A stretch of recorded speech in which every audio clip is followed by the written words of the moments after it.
depositado en cada uno de nosotros. Y respecto a lo de las lenguas, ¿verdad? Creo que es un extremo grandísimo. Dicen que una herejía es una verdad llevada al extremo.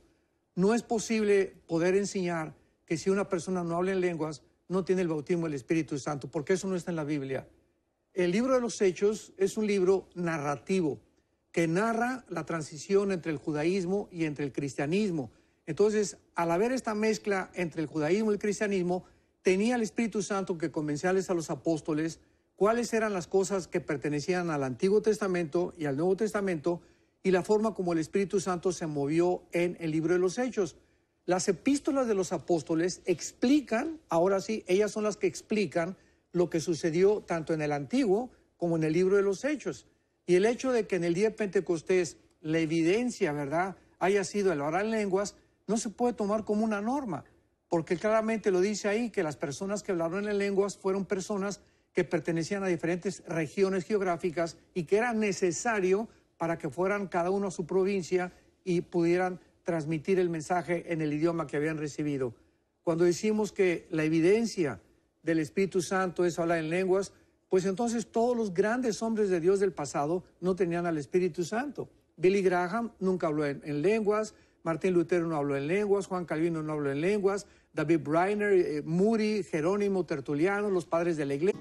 Es más, hay famosos pastores que en el medio de sus prédicas dicen palabras que nadie más comprende.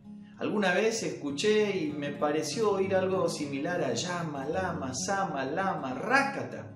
Esto, dicen, es hablar en lenguas. ¿Pero qué es? ¿Qué dice la Biblia? Podemos encontrar respuestas en Hechos de los Apóstoles, en el capítulo 2. Allí se nos cuenta que en el día de Pentecostés el Espíritu Santo descendió sobre los apóstoles y ellos comenzaron a hablar en lenguas. ¿Pero qué significaba esto? Dice Hechos capítulo 2 a partir del versículo 5. Vivían entonces en Jerusalén judíos piadosos de todas las naciones bajo el cielo. Al oír este estruendo se juntó la multitud y estaban confusos porque cada uno los oía hablar en su propia lengua. Estaban atónitos y admirados diciendo: miren, ¿no son galileos todos estos que hablan? ¿Cómo pues los oímos nosotros hablar cada uno en nuestra lengua en la que hemos nacido?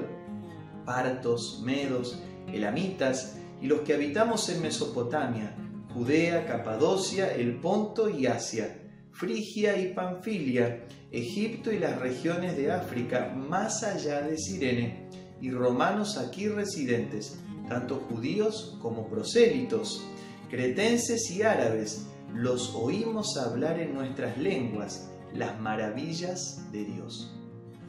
Como podemos ver, hablar en lenguas sí es bíblico, sí aparece en las Escrituras, pero el día de Pentecostés los apóstoles no decían palabras que nadie más entendía.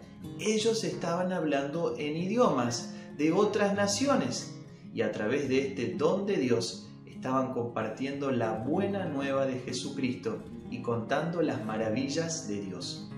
En otra parte de las Escrituras, en la primera carta a los Corintios, capítulo 14, a partir del versículo 27, también leemos lo siguiente sobre hablar en lenguas.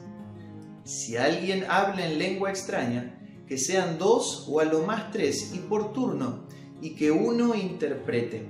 Y si no hay intérprete, calle en la iglesia y hable para sí mismo y para Dios. Podemos ver que hablar en lenguas también era una práctica que existía en la iglesia primitiva. Sin embargo, Dios nos dice a través de su palabra que debe hacerse en orden y que alguien debe entender lo que se está diciendo. Alguien debe interpretar y traducir para todos los que están presentes. Si esto no ocurre, debemos guardar silencio y orar en silencio para nuestro Dios. Por eso hablar en lenguas no es decir cosas que nadie comprende, es